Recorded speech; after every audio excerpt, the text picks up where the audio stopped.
through your freedom. Consider this your trigger warning. The following program is strictly satire and is not meant to be taken seriously.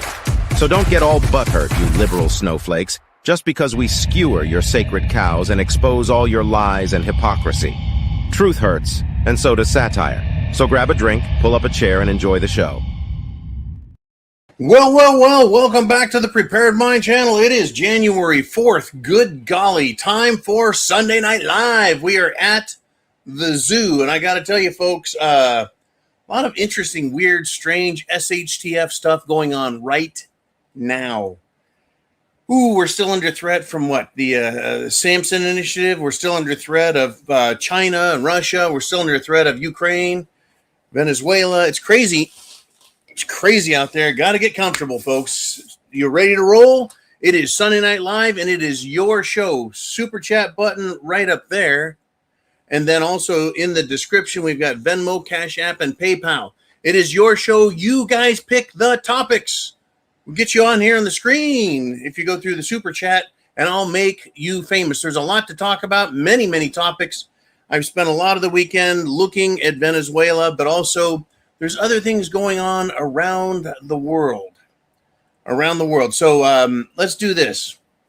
Let's start with, let's start with Darcy T. And Darcy T loves to kick off Sundays with a $50 super chat by PayPal, which means a scotch. 18-year single malt Glenfiddich right here. And that's going to go in the Marine Corps 250th anniversary cup from www.pewter.com. Pewter. The good folks at Pewter make beautiful artwork, and especially for active duty and veterans. I ended up giving some of it away to, active duty Marines. Woo! And a good start to, and thank you to you, Darcy T. So she says, I guess my question for this evening is what is on most people's minds? What is the real aim of removing Maduro from Venezuela? She continues, I mean, we're importing all manner of gang members and drug dealers from South America, but we have to take out Maduro? It's not adding up. My guess is there is something in Venezuela that just we or the globalists want. Just don't know what is right now. Wondering. And then she says, Salut. And I tell you what, Darcy, I'm going to combine you and your comment question with what is the real aim? Before I move on, I want to give credit for the thumbnail to this video to Asian Guy. I think the one I'm subscribed to on YouTube is War and Mysteries Chronicles. It has nothing to do with geopolitics, the name War and Mysteries and silver, but that's what this guy is all about, is precious metals, mostly silver. And then what's going on? He stepped into geopolitics. Anyways, I swiped his thumbnail just to give him some credit for it right out the gate. In fact, I would recommend on X and YouTube taking a look into this guy. You'll see him. He's just called Asian Guy, but he's AI, and it's interesting. He's missing some of the topics, right? He's off a little bit. We'll talk about him some more. I just wanted to give him credit out the gate. But he's helping a lot of people to wake up and understand what is going on out there, that it's not all what CNN says. I think it's appealing to a lot of people. And there are dozens of channels of him now. There's got to be dozens. He's clearly artificial intelligence, but the output of his videos, and they're very detailed. About 30 minutes on geopolitics, commodities, especially silver. And it's getting recommendations from YouTube to all of us viewers, right? And so his subscriber count is going up super fast.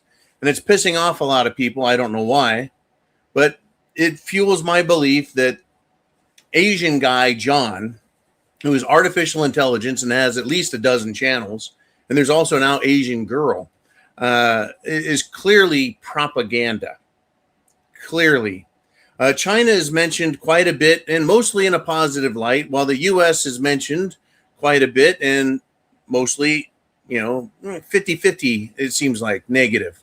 Israel is never mentioned. The European Union is never mentioned. Russia, only mentioned a few times in passing. Anyways, check that guy out. A lot of good information to follow. But now, again, we had Darcy's question. She wants to know, what is the real aim of removing Maduro from Venezuela? So I'm going to roll up here, and we're going to touch on Chin Music, who also has a super chat kickoff, which is good because that means I get another scotch to start the show. You guys, super chat button up there. We'll get you on the screens and your questions, comments, thoughts as well. Anyways, Chin Music with the 53-06. Whoops. Poured that one a little heavy, but hey, let's get the show rolling. At 53-06 super chat donation from Chin Music. Here's to you, brother. Thank you.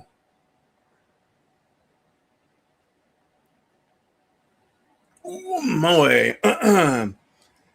Daddy's painkiller right there. All right. So let's get to his comments. Okay, we got that. Okay, we're going in. He starts off by saying the people that are dealing with Venezuela are a bunch of gold medal hypocrite pieces of shit. He says, I have a show contribution, and you can touch on California also. I'll leave you guys. I want to hear what you guys have to say about California, what's going on there. Anyways, this is a meme picture that was sent to me by Chin Music. He says, here's a question for all of my Democrat liberal friends who are decrying the U.S. capture of Maduro in Venezuela. What's the difference between President Obama ordering U.S. forces to enter a sovereign nation without their permission to intentionally kill Osama bin Laden, who was under a U.S. indictment issued in 1998 under the Clinton administration? 1998 indictment and an Obama killing of bin Laden. So at least 10 years. We know it was more. And so then we get to, Trump ordered U.S. forces to capture Nicolas Maduro unharmed, to prosecute him under a U.S. indictment, which was what bin Laden was in trouble for with the government, for narco trafficking issued in 2020. If you have a cogent answer other than Orange Man bad, I would be delighted to hear it. So what Chin Music is saying is, hey, why is everyone bitching about Trump when basically Obama did the same thing, right? Well, 2020 indictment from Biden, and Trump is making good on it. There is no difference. Very little difference. Obama was a massive drone strike bastard, I guess is the best way to put it. He even killed an American citizen with one of his drone strikes and excused it away. Now, I know I had to go down into Venezuela. They bombed the shit out of some facilities.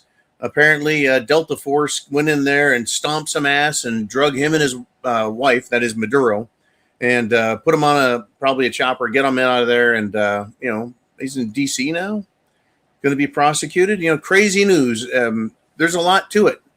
So the Democrats really have no talking room other than Trump derangement syndrome, Trump bad, Trump evil, Orange Man bad, Trump's going to be a dictator, Trump's a Nazi, Trump's Hitler, Trump is Satan, Trump, right? That's Democrat talking points.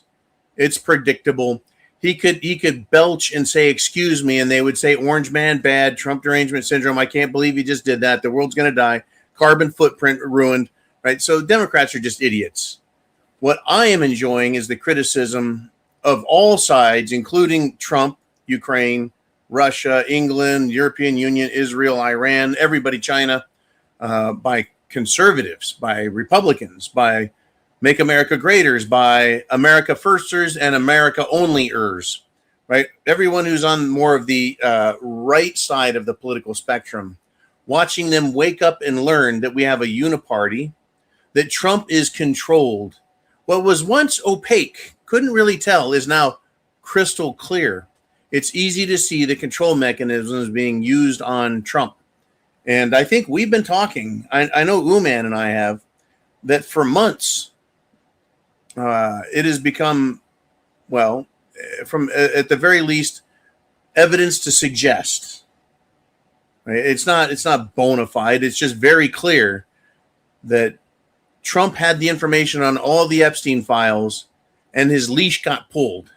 They got stopped. The whole administration is stopped.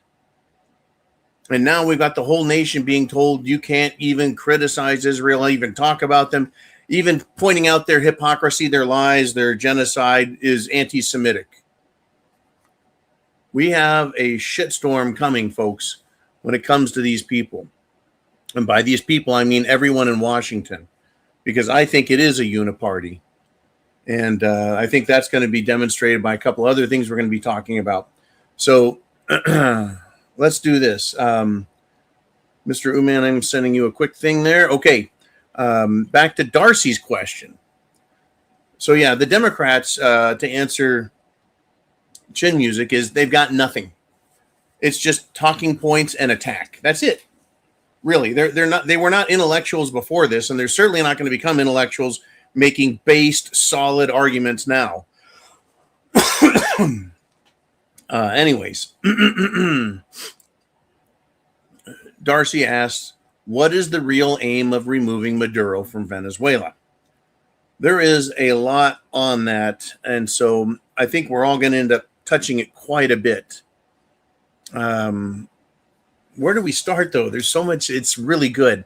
In fact, it's, like I said, really been the focus of my attention over the weekend, trying to understand all the various angles. Interestingly, Nicolas Maduro is Jewish. Does anyone know that? Jewish. So why would America, Israel, want him out of power? Because Israel is being implicated in this, and we'll get to that as well. Well, because Nicolas Maduro has been criticizing Israel, so Israel won't support him. And, he's just been very vocal. What is, again, the real aim of removing Maduro? To put someone in charge of that country who looks favorably upon, are you ready for this? Bump, ba-da-dum, bump, bump. Well, how about City of London, Rothschild banking cartel? Okay, the Federal Reserve Bank, European Central Bank, other national central banks, all of Europe, all the central banks are controlled or tied to, in part or in large part, to the world banking cartel. It's the same banking people, but there's a number of countries that were not part of that. And we'll go down the list, and you can tell me if it's a conspiracy or a coincidence or a coincidence. Let's see. Venezuela doesn't have a European, United States tied Rothschild banking cartel. Neither does North Korea, China, Russia, Syria. Well, they didn't. Iran. Libya wasn't until Muammar was killed to death while being sodomized. There's just a handful of countries that are not part of the banking cartel. And it was so significant that someone who happened to have the last name of Rothschild commented on X, put out a Twitter post congratulating Trump on doing a great job. Why would the member of a banking family, guy's probably never lifted even a piece of paper in his life, want to speak out? Well, apparently it's a really big deal. So then we have to ask the question, why is that a really big deal? Why is Venezuela such a big deal? Apart from, they just don't have centralized banking that relies on the old world banking system, which is trying to become the new world order banking system with, central bank digital currencies. Okay, let us continue. Got past the initial kick on those two scotches. What else is in Venezuela? Anyone in the comments taking a big fat guess at that, Mr. Uman? You can just put up there, everyone. It's that 3-letter word that everyone screamed when we went into Iraq. Oil, right? Oil. And then there's drugs. And then there's mineral resources, which includes gold and includes silver. Very fascinating. If you look at Venezuela, it is incredibly rich in natural resources, valuable natural resources, including, I guess, one of the most prolific iron mines on the planet. And iron is something we look at as very cheap, very common, very easy to find, but apparently they've got the best shit. Well, they also have an incredible supply of oil, which we have in times past detailed. Why is Venezuela so important to the oil world? And the goods are, here's the good side of this, the pros, if you will. The pro is that it's the largest known oil reserve on the planet. And that's about it, right? The bad is it's off the shore, so it's offshore drilling. It's rather deep and difficult to get the oil up and out.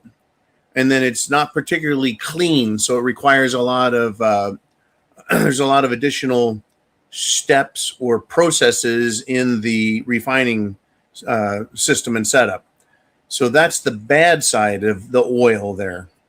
It's not far. It's easy to send to South America, Central America, North America, even across the ocean to Africa if needed, or up into Europe. Venezuela is centrally located right on the equator. But I guess they also send oil to, I read China. That makes sense. China just doesn't have its own energy, be it coal or nuclear or oil, at least as far as natural resources. They have plenty they bought, though. But yeah, definitely, even Russia, I heard, gets or purchases Venezuelan oil. I think that is to basically support the Maduro regime. So, from a business, I heard lithium as well. Yes, lithium. They've got a hell of a lithium mine there, or a series of mines. And when we get back to lithium, Uman, my head's going to be rattled by the time we get there, I'm sure. Lithium, that has to do with China's locking up, the China angle of locking up resources to support their manufacturing and economy. Anyways, we'll get back to that.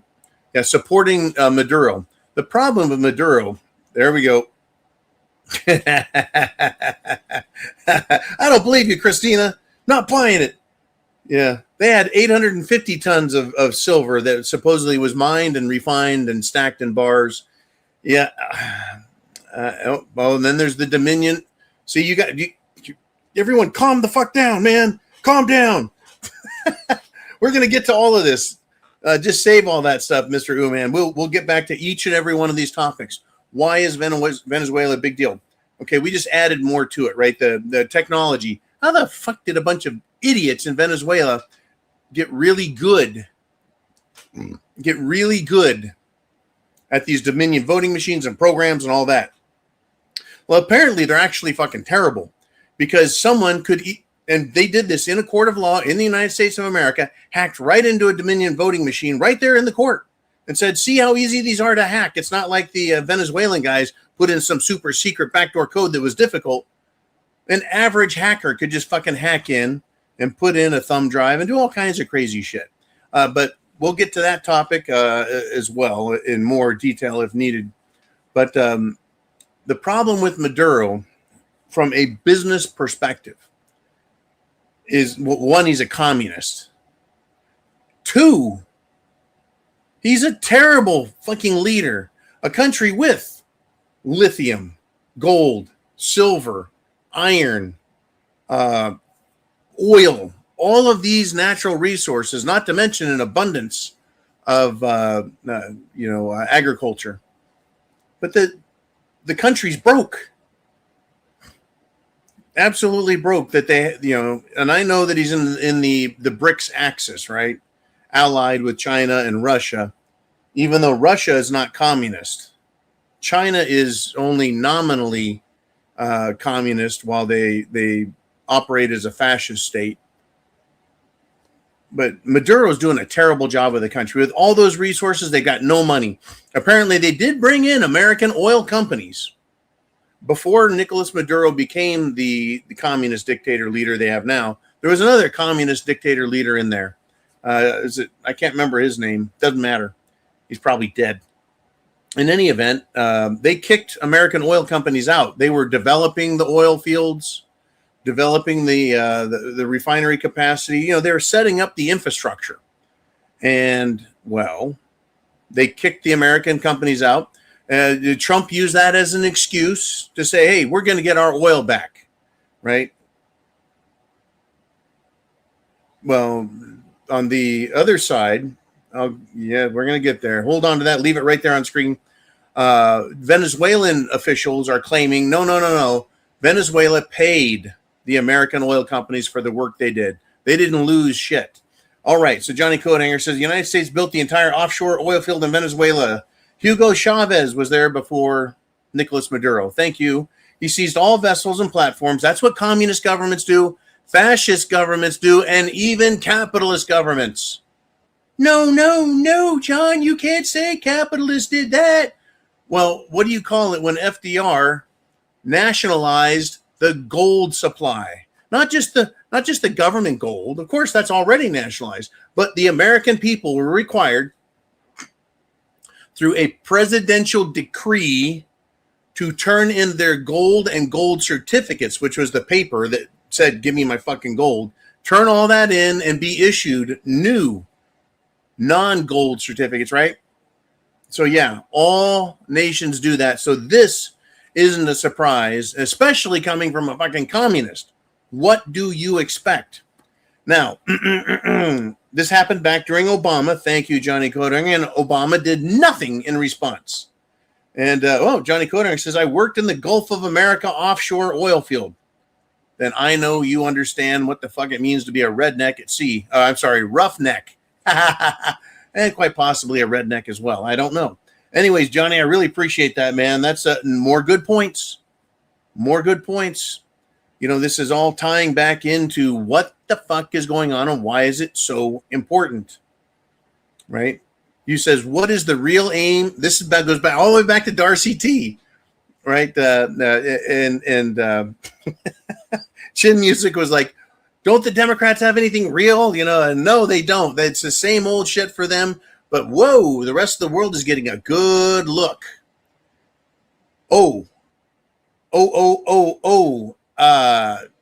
Chin, I forgot. I had this in my head and then I slipped it. Now it's back. 60 United States senators are being accused by high-level Nicolas Maduro regime officers that 60 U.S. senators, and he has named the names, took bribes, payoffs, handouts, money laundering, extortion, whatever. They were taking money from the Nicolas Maduro drug cartel, oil cartel, gold cartel, whatever the cartel we want to call it, right? The communist regime. And that was, I think, 16 Republicans and 44 Democrats. 16 Republicans and 44 Democrats are dirty as fuck and have been named. All right. We now have Nicolas Maduro in Washington, D.C. Get him an attorney. We don't want him to feel cheated, you know. And wait a minute. What if Judge Bo Asberg says send him back? Send Nicolas Maduro back and get us more of those terrorists back here in America. That's what we really need. Those fucking clowns. Yeah, one of the big reasons the Democrats really don't want Maduro and this thing coming out is they are being exposed as being a bunch of bigger scumbags than even the Republicans, who are mostly lazy scumbags. Obviously, 16 Republicans, and gee whiz, it's hard to believe that, you know, people like Mitt Romney or Mitch McConnell or Lighten the Loafers Lindsey Graham. I don't think any of them really. Well, they would never take money. No. Wow. Anyways, this is a huge topic. It's a huge topic. So as we go through everything, Darcy and Chin, you're gonna kind of get a feel for how this is a geopolitical how this is national politics, how this is partisan politics, how this is Secret Service, intelligence community, spy versus spy bullshit with the CIA, Department of Homeland Security. Yeah, what's her face? The DHS, Kristi Noem, is that her name? Ooh, man. He's doing this. Okay, I'll do this. Yeah, Kristi Noem, Department of Homeland Security. She is speaking on the topic of Venezuela and Nicolas Maduro. And what the fuck? Now, I understand the drug running. Oh, yeah. Yeah, apparently they're running some drugs, too. I love it when everyone runs out and says they're just blowing up fishermen. Now, I've got to say, I don't know if they've accidentally or intentionally blown up any fishermen, but I do know from what I see of these boats, fishing boats in poor countries do not have 3, 4, and 5 400 horsepower fucking motors on the back of them. That is not a fishing boat. And they only need enough fuel to get up to the Grenadines, Grenada, maybe St. Lucia or Martinique. They can do handoffs and hand the drugs off, and kind of like a relay race where they hand the baton to the next guy who hands the baton, who hands the baton. Except they're not handing batons, they're handing cocaine. Anyways, the Maduro regime says, this is terrible. This is terrible, right? Now, what's terrible about it? That we're not really doing the drugs. It's Colombia. Don't worry, everyone. Don't worry. Colombia is on the radar, as well as Cuba. And we'll get to that here in a bit. And you'll also notice, don't forget, folks, all the other things we were looking at last week, talking about last week, all those other topics, they never got resolved. All these Somali fraud in Minnesota over home health care, child care, medical attention and care with the autism lies. And it's now popping up in other states and other cities where they're doing the same fucking things, running daycares, home health care, and providing medical services out of homes, basically commercial closets with a number on the door. Just a big giant wow. Okay, let's continue though. This Venezuela thing is huge, folks. It has international implications that cross political, energy, commodities, banking, drugs, human trafficking, gang cartel, mafia connections. Okay. Okay, let's keep on going. Okay. Here's some thoughts I jotted down, right? With the tyrant Maduro, with his arrest, really expect all of these drug cartel ties and money transfers to our politicians to finally be revealed. We're seeing that. They've revealed the names. Will Nicolas Maduro be allowed to, well, will he be questioned? Will the crimes actually be exposed, right? Because I believe Venezuela, or the Venezuelan money laundering operation, was giving money to American politicians. And it wasn't just Democrats, right? And 60 people. Will anyone be arrested, right, for money laundering, fraud, aid and comfort to the enemy, terrorists, right? If we need to remove the leader of a terrorist cartel and all these senators are getting money from them, how is that not giving aid and comfort to the enemy who were narco-terrorist scumbags? I mean, how about plain old death sentence for treason? This is treasonous. The facts are being out there, but hey, you know Pam Bondi. Oh, no one's going to jail. No one's going to jail. Maduro's going to go to jail. Right? He's going to get the I don't know, maybe the Osama treatment or maybe the Obama treatment. Maybe he'll get the Manuel Noriega treatment, no pineapple face.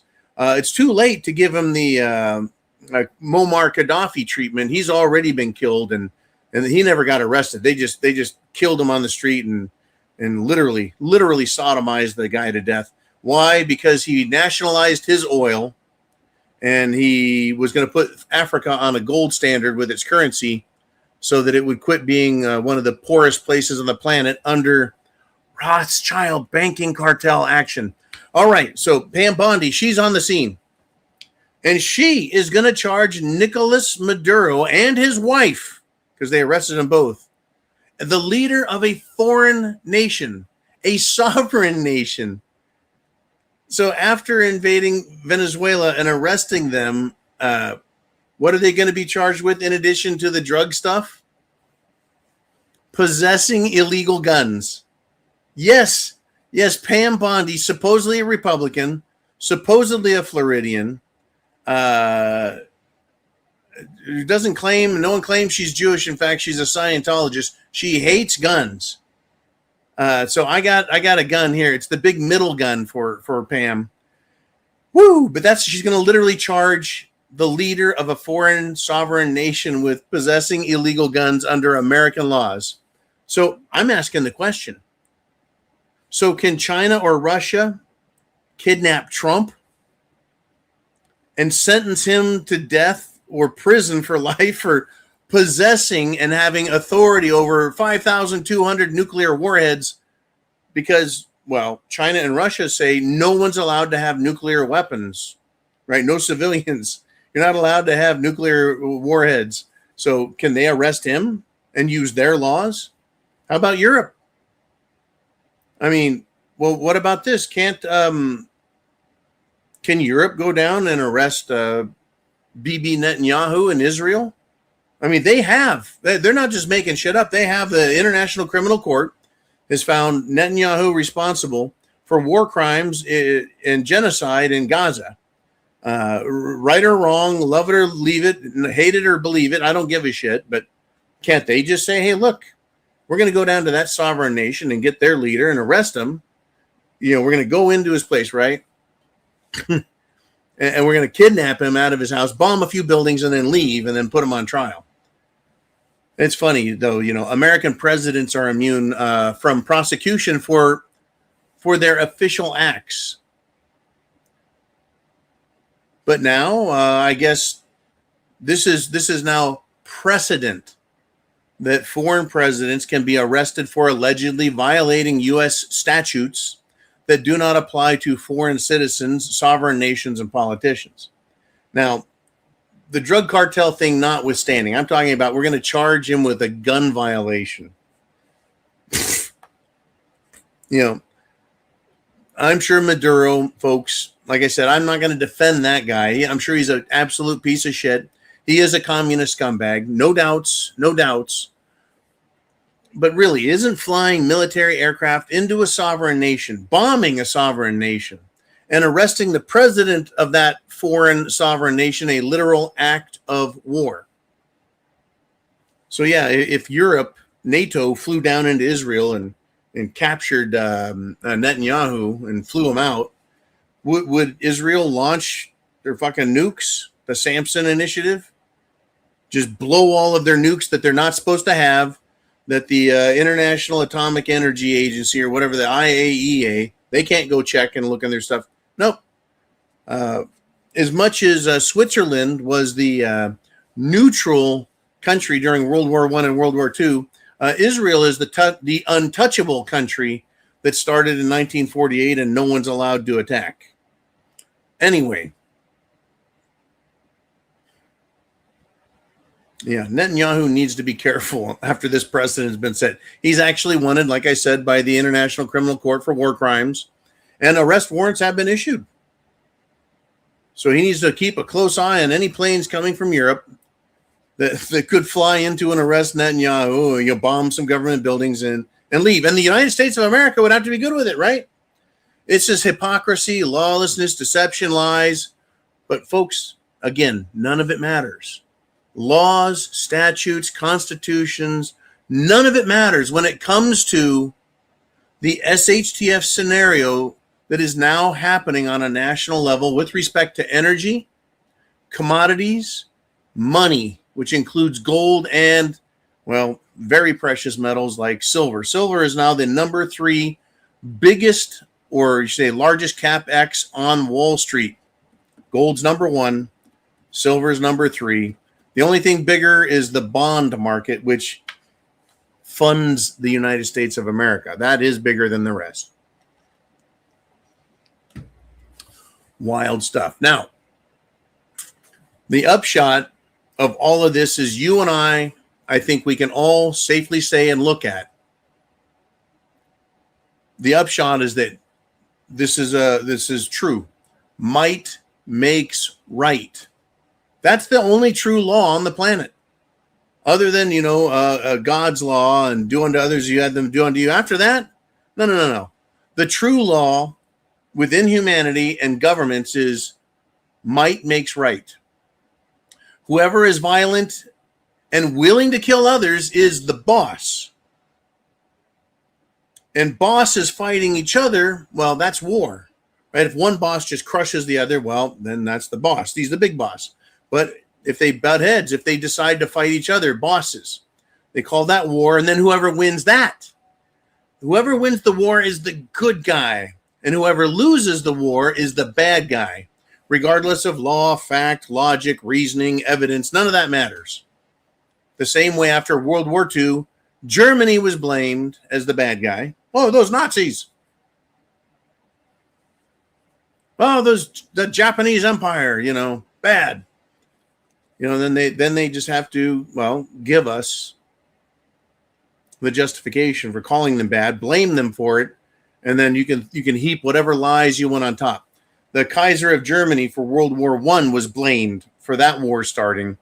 I thought it was the Archduke Ferdinand that was killed. Nope. Let's just blame Germany, make them pay for it. Long, deep story. Anyways, the upshot is might makes right. The United States, who's going to fuck with the U.S.? If Trump is way out of line, if he violated international law, if that makes him a war, what do you want to call it? A war criminal. If they want to try him for that, who's going to enforce it? Israel is the size of New Jersey,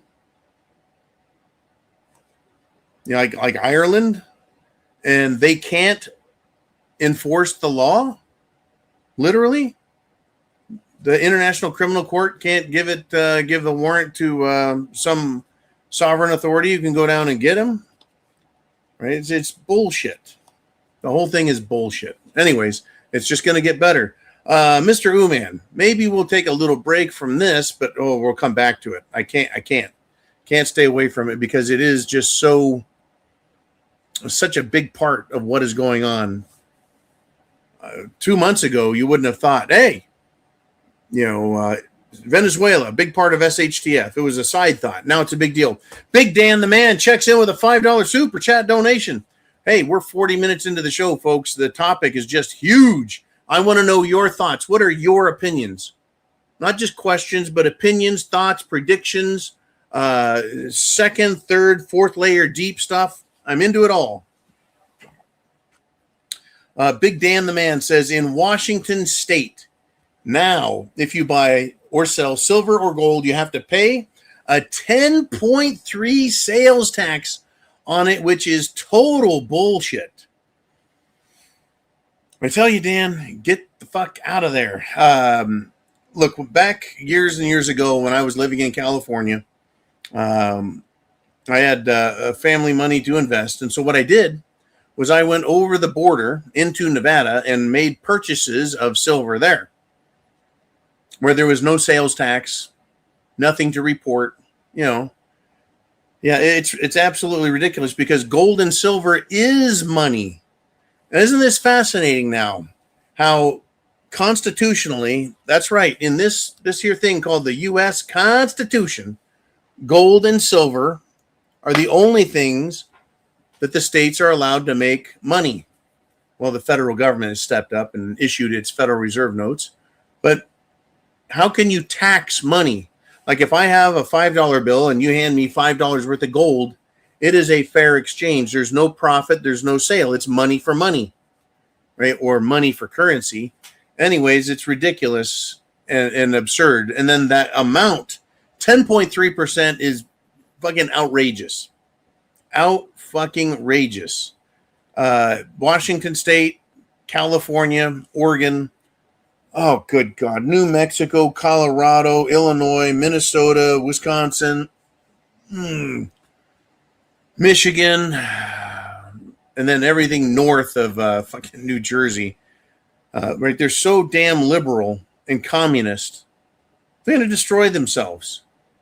They're going to absolutely destroy themselves, these states. And it's funny, the most liberal states have the most immigrants and are paying out the most money and have the most fraud also, by the way, that's been uncovered.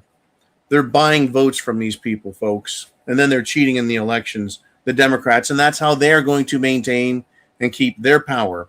The Republicans are going to maintain and keep their power by being a bunch of cowardly pussies, taking handout money from drug dealers in Israel and Ukraine and everywhere else they can get money. Oh, China. Don't forget China. Oh, yeah. Gold and silver, it should be illegal to tax it. Now, down in the state of Florida here, where I'm at, now my new home state, been so for several years, gold and silver is going to be accepted in the state as legal tender again, as money. Right? As money. They're going to make it money, not just, and I think the state of Florida already accepts gold and silver for payment of state taxes. I'm sure property tax and other taxes. It's quite an issue. It's just fascinating. And by the way, if you've noticed, my flat top doesn't seem to stand up as much as it normally does. I put in a water filter system to remove heavy metals out of the water, and so my hair it's not stiff anymore like spikes. There's a lot of shit in our water. All right, moving on. Uman says foreign markets are open, and silver futures are trading around $72.75, which is up from $71 even when it closed. Gold futures at $43.76. Silver and gold ratios at 60-1. Dealers are showing spot at $73.75 and gold at $43.70. I remember that earlier they were showing spot at $73.50, while other tickers, right, the gold dealers and silver dealers had spot silver at $73.50. Now $73.50. Now they're up at $73.75. And like Yahoo Finance or any other generic ticker you would find on the internet for free was showing gold or silver down to 71.01. So it's already up $1.75. Nice start, nice kickoff. We're going to get into this silver and Venezuela. That's kind of that. We need to discuss silver and Venezuela. We need to discuss Venezuelan gold and England. We got a lot on this plate still, folks. There's a lot on this still. Just be careful that, Pam Bondi, got to be careful. She might go arrest somebody. The few people that have been arrested during her, shall we say, tenure as lying piece of shit, just do nothing jackass attorney general. Pam Bondi, when there is an arrest of anything important, she runs to the scene and acts like she did something to it. Anyways, it's unbelievable. Unbelievable, these fucking people. It took almost a year to arrest a known narco-terrorist in a foreign country, sovereign foreign country that is not an ally, that's an enemy. And they didn't just arrest somebody, they arrested the president of that country, abscond with him, kidnap him, right? Arrest, whatever. But in this country, the Attorney General's office, the Department of Justice, the FBI, they know who all of Epstein's clients are, that they brought children to them on Epstein Island so they could rape these children, but they won't arrest them. National security, intelligence assets. Unfucking believable. Please subscribe and hit the thumbs up button. If you're not a subscriber, you can't comment. You've got to be a subscriber for 5 minutes to comment. Hit the thumbs up. It tells YouTube, hey, this information is good. More people need to hear about it. That's what thumbs up does with YouTube. And then, of course, share the internet address. Please share the internet address. The reason for that, friends, family, coworkers, loved ones, they don't know what's going on. They're just now waking up. That's the other reason, that the Asian guy is so cool when it comes to precious metals and now geopolitics, is it's being done in such a way that it's unoffensive because it's just kind of factual. In any event, there's so much going on. Ooh, man, let's head back out to the crowd there. We got a super chat in the zone that we could take a crack at. See if we can get into it. We got Juan Yankee says, what good is Venezuelan oil if all of our West Coast refineries are shut down? All right. In addition to you, Chin Music says, hey, don't forget to talk about California.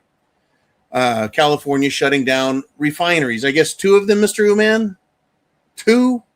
Really? Not just 1, but 2. Shut down 2. That makes the most sense. Let's see. First, California told people years ago, buy an EV, buy an electric vehicle, buy a Tesla, buy a Rivian, buy whatever. And then they started having rolling blackouts and fires started because, well, they don't make any energy in the state. So they overtaxed the infrastructure, it couldn't handle the load, and shit caught on fire, burned down millions of acres. Fuck everyone. Thanks, Newsom. But then, the only thing they did right was I think they extended Diablo Canyon's nuclear power plant, also known as the boobies down there on the coast. But yeah, West Coast refineries are shut down. If we want to talk about Venezuela and what they're most likely to do, I'm going to tell you what they're going to most likely do. They're going to send in ExxonMobil. They're going to send in Shell. Any company that has a strong American, shall we say, connection to the U.S. government, which is controlled by the banking cartel, which has its roots in Europe, European aristocracy, right? They're going to send those companies down there to develop the oil fields the rest of the way, maximize output because they have the technology, the experience, the equipment, yada, yada, yada. They're going to build refineries if and as needed. And just like Iraq, those oil companies are going to make a shit ton of money. The oil is going to get sold somewhere else. To Europe? To America? They'll sell it to China, sell it to Australia. They'll sell it somewhere. And then those oil companies will reap massive profits. And then the government, the new regime in Venezuela, because the United States government, Trump and everyone said, oh, yeah, we're going to set up the government proper. We're going to get a proper government in there. As if Washington, D.C. is any sort of decent fucking example for the world to follow or believe and trust. He spent, what, $6 fucking trillion? Hold on to that thought, Yankee. $6 fucking trillion going to Afghanistan, going to Iraq. American lives lost. American treasure spent $6-7 trillion on Iraq and Afghanistan to make sure we produce lots of more drugs, opium poppies, exploit the lithium, and then, of course, the oil. And then to give it all back, give Afghanistan back to the fucking Taliban?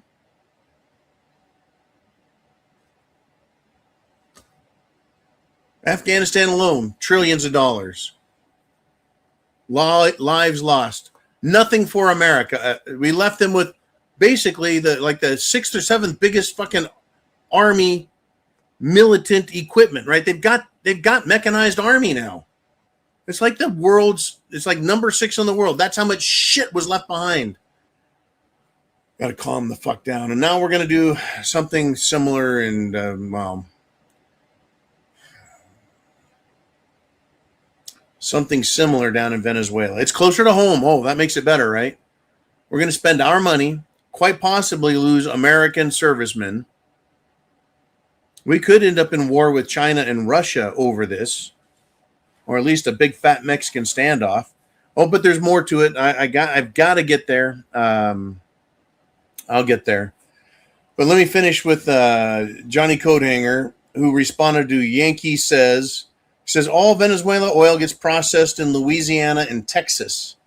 Johnny Coathanger has worked in the oil industry, so I'm going to defer to his expertise that it must be the type of oil, the heavy crude that comes out of Venezuela. It's not the light sweet. Thank you, man. It's not the light sweet that they have in West Texas. So they're probably special refineries to handle that shit. But, you know, we don't want to benefit America and the American people. So we just need to make sure it stays in Venezuela. They refine it and sell it there. And that way the politicians get their kickbacks. I think it's safe to say that all these politicians will continue to get kickbacks. Now, well, just like Afghanistan, if you think that they're not going to do anything with all the fucking cocaine they're growing there, apparently they bombed some cocaine facilities. This happened under George H.W. Bush on his war on drugs, while the CIA is flying fucking cocaine into Mena, Arkansas, right under and also up so many noses. Right? It was disgusting. It was awful. It's terrible. But that's what they were doing.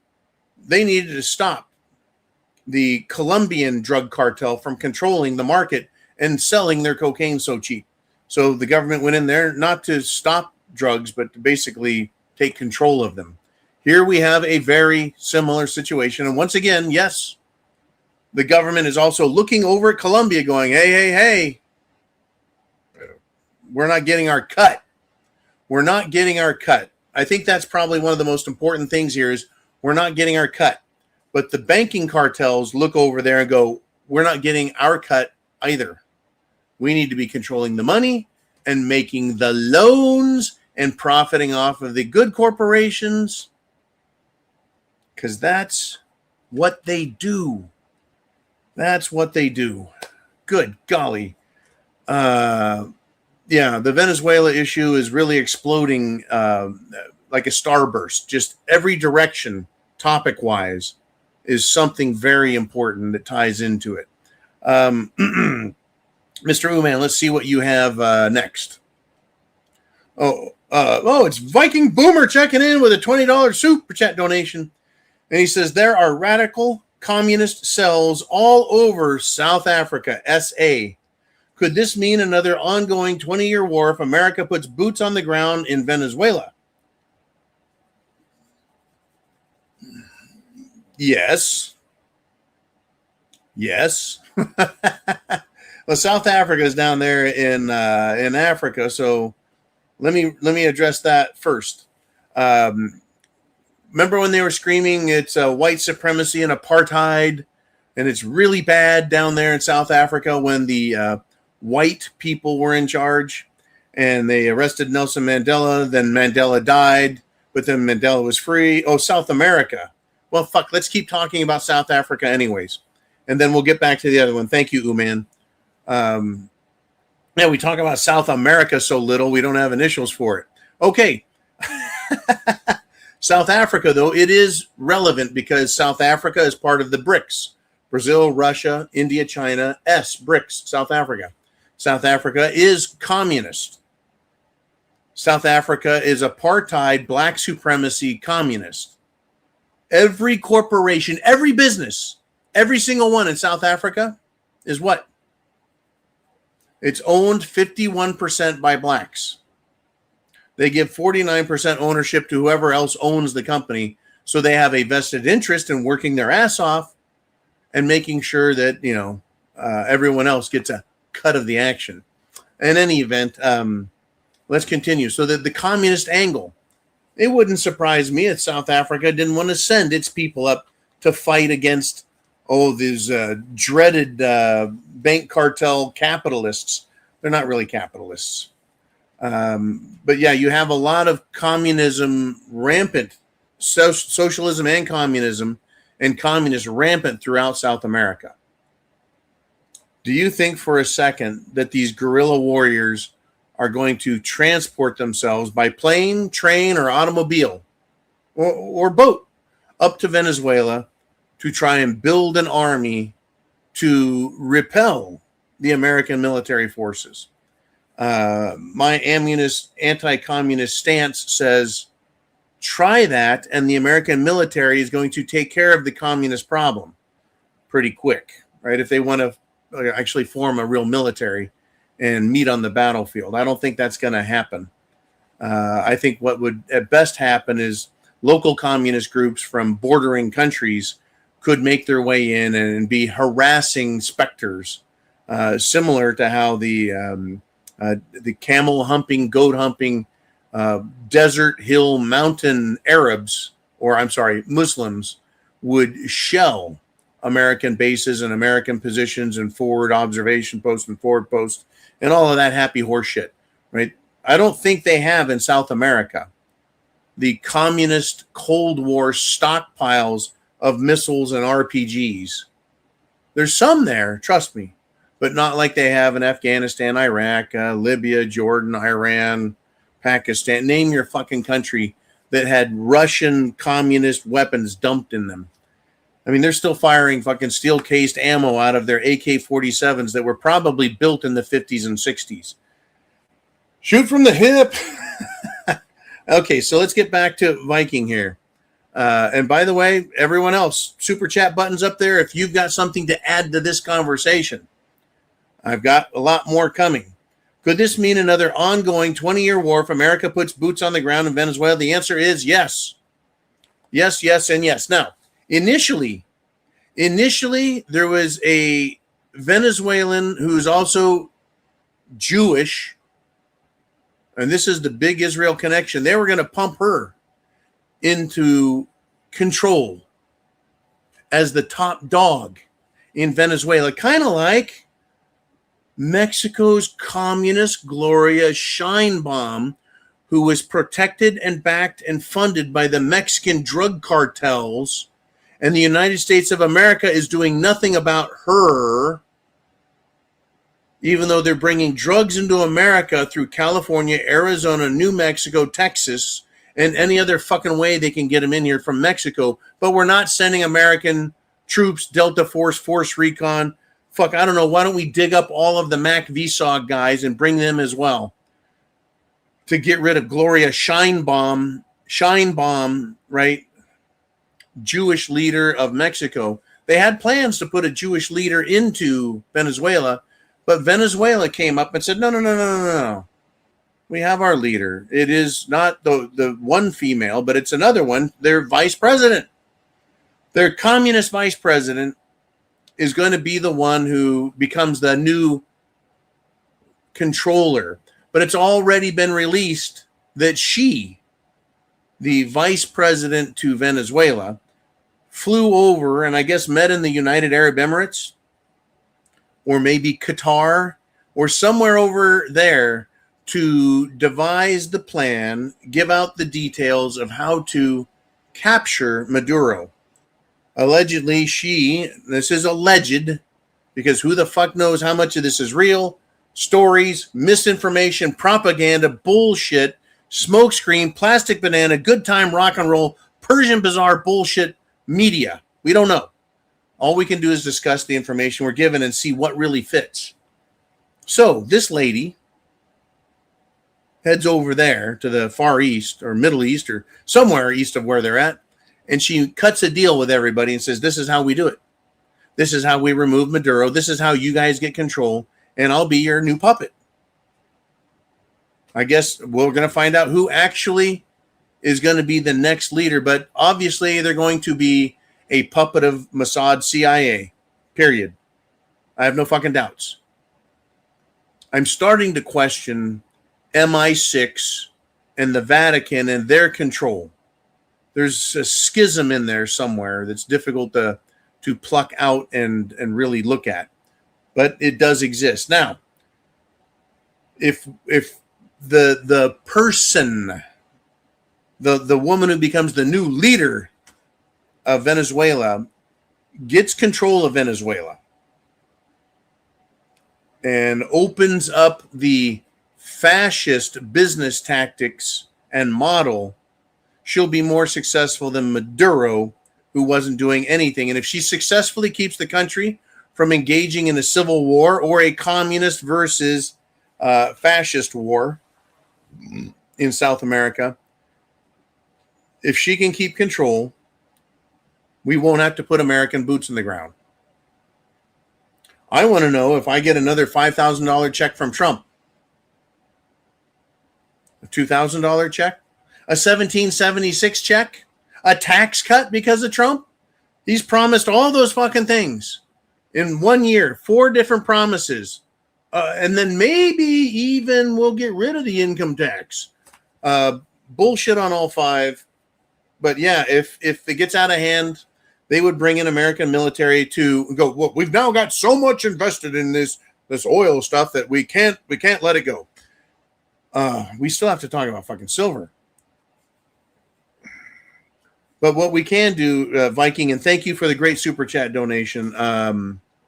We can look at the expansionist policy that we now have precedent for with Venezuela. Now, you also have to realize during Reagan's tenure as president in 1980 to 88, right, I say 80 because he was elected in 1980. He wasn't inaugurated until January of 81. But as soon as he won the election, countries are like, hey, back away. That guy wore a cowboy hat. He's a bad motherfucker. We're not going to mess with America. So, yeah, 80 to 88, Reagan had a problem with communist aggression and expansionism in South Central America. They were working up to get to Mexico. And so there was a privately funded war. And it exploded in controversy. It was called the Iran-Contra affair. Had to do with United States Marine Corps officer, Colonel Oliver North. And it was Iran-Contra. Okay, Iran-Contra. They were trading weapons and money and drugs and everything they could to fund the Contras against the, I believe, communist Sandinistas down there in Nicaragua and Central America, and put an end to and a stop, but it exploded. So if we want to stop this communist aggression in Central and South America, again, we want to stop the drug wars, again, what America is saying is we need to step in and take over the oil business and all of the assets and stop communism and stop all the objectionism to this a neo-fascist global economic model, global economic finance and monetary model. So when it comes to Venezuela, Marco Rubio, Secretary of State, has a lot to say as well to give us a look into the future. And remember, we still have to talk about with Venezuela. We still have to talk about gold, silver, lithium. Oh, and something about fucking fresh water. Fresh water. We'll get into the water topic as well if we even have time for that, because we're over an hour now. We've done just a few super chats. If you've got something to say, an idea, concept, thought, super chat button right up there. It supports the show, funds the show, pays for our computers, our subscriptions, etc. You guys are what keep this channel going. And I want to thank you for it. Thank you very much. So Marco Rubio, Secretary of State, says, quote, I think they're in a lot of trouble. Is he talking about Venezuela? No. He was talking about Cuba. Cuba is still a communist regime. And if you look at Cuba, it's actually, I mean, now that I'm in Florida, I look at Cuba a lot more. So a very large country. It's an island nation, but it's very large. It's as big as fucking Florida itself. Big country. So, right. Essentially, Marco Rubio is pointing a big target, painting it on the Cubans, and revealing that the Cubans are responsible, supposedly, and control the Venezuelan intelligence services, their version of the CIA, Communist Intelligence Agency, and also they were responsible for protecting Maduro, the Cuban communists. Well, they did a piss poor job, right? But Cuba, I don't know if I mentioned them earlier, in all those countries that don't have a Rothschild banking system, Cuba doesn't either. Yeah. And remember that the Rothschild banking system, cartel family, created Israel back in 1948. They created the nation of Israel. There was no Israel. There's never been a nation called Israel until 1948, when the Jewish Europeans got on boats and migrated to this country that was called Palestine. And Palestine had a flag that had the Star of David on it, the six-pointed star. But after 1948, I guess they didn't have it anymore. And somehow, all of a sudden, Palestine isn't a country anymore. Interesting. As far as I'm concerned, all of these bankers, all of these communists, all of these evil fucks, they all need to just go to hell. And they just may. Okay. I mean, good golly, folks. What are we supposed to do with all of this stuff, right? It's quite interesting. But they're trying to push communism here in America. I just don't. How can they not see it unless they see it?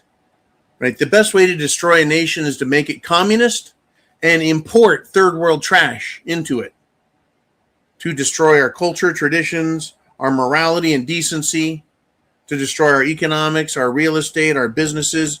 Look at American cities. Fuck, look at European cities now. Homeless people living on the streets. No more gingerbread fucking houses and shops in Germany and Switzerland. It's all a bunch of, it's just fucked up.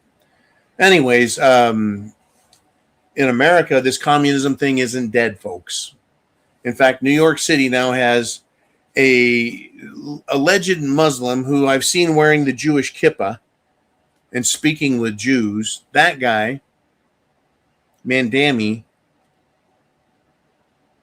right, a foreigner who also lied in his naturalization papers, right? He's going to be the mayor. He's the mayor now. Well, a Catholic bishop named Robert Barron is basically bitch slapped Mandami in his socialist inauguration line. You know what he said they need to do? New York City can now celebrate the, quote, warmth of collectivism. Collectivism is communism. The warmth of it versus the strong, independent, free person who I guess is cold and unloving. Anyways, when it comes to the warmth of collectivism, that warmth always reminds me of all the communist mass murders, every economic and social failure of communism, except it does have the premise of destroying individual lives of people who aren't communists. Up to and including murdering them and the entire villages, cities, and territories. Kind of like the Holodomor, which is a Christian Holocaust of anywhere from 40 to 50 million white Christians in Eastern Europe were killed by communists. Anyways, the priest is pointing it out. We're going to have a fight here at home with communism as well, folks. Except communism is used to destroy countries. Foreigners are used to destroy countries. Racism, anti-racism, anti-whiteism, anti-Europeanism is used to destroy countries and cultures. Essentially, they're trying to destroy our country. But don't worry, the businesses, the corporations will always be rich. Communism for me and you, us, the people. Fascism for the corporations. It is an economic model that works. Take a look at China. All right. Anyways, these commie bosses, they want to use force, like in New York City. They want to use force to rob an entire city, then nation. It's interesting how these communists promote stealing the wealth of others and pretending that's a virtue. We're going to take all that rich guy's money and we're all going to get an equal share of it, share and share alike, right? Well, commies like to pretend like they're going to share their wealth, but truly it's the leadership that always wins, the communist bosses who have the best lives and all the wealth and anything they could ever want, and the people get shit. They're going to push for it in America. You bet they are. All right, Mr. Uman. Let's have some more fun. We've got Alan Meyer Jensen talking to us, coming over from Europe. And he says, now Trump is talking about Colombia and Greenland. He can take that. Ruh-roh. Hold on to that thought. I want to finish reading. The Geneva Convention, Article 13, It's not legal what Trump did. Well, according to the Geneva Convention, you're correct. According to the Geneva Convention, what has been done in Palestine is a war crime, according to the International Criminal Court, right? Yeah. But this is where it comes down to, Alan. Might makes right. I mean, if that was the case, I could run this county I'm in. I could build a militia force and take over, and might makes right. Right? And you get in my way, you would get killed, right? If I wanted to do that. But, the government would stop me because I would be a threat to their power and control. It always comes down to might makes right. Now, let's go back to Alan Meyer Jensen here. He says, apparently I need another scotch. Geneva Convention, Article 13, right? But can't take Putin there, have an international arrest order on him. Trump is talking about invading Colombia. I've mentioned that, which is right next to Venezuela. They're complaining that this war is about drugs. It's about oil. It's about the silver and gold that's there. Oh yeah, we got to talk about the gold. Anyways, Putin, can they have an international arrest? Yeah, they can. Putin, I mean, anyone can say you're under arrest if you come in our country. Fucking Mamdani is saying that he's going to arrest Netanyahu if he shows up in New York to the UN building. I would pay money to see that. I would pay money to see Netanyahu say, "I'm coming, and you're not going to stop me." And then he shows up, and Mamdani's like, "Well, we're going to arrest you. You're on American soil, and there's a warrant for you international."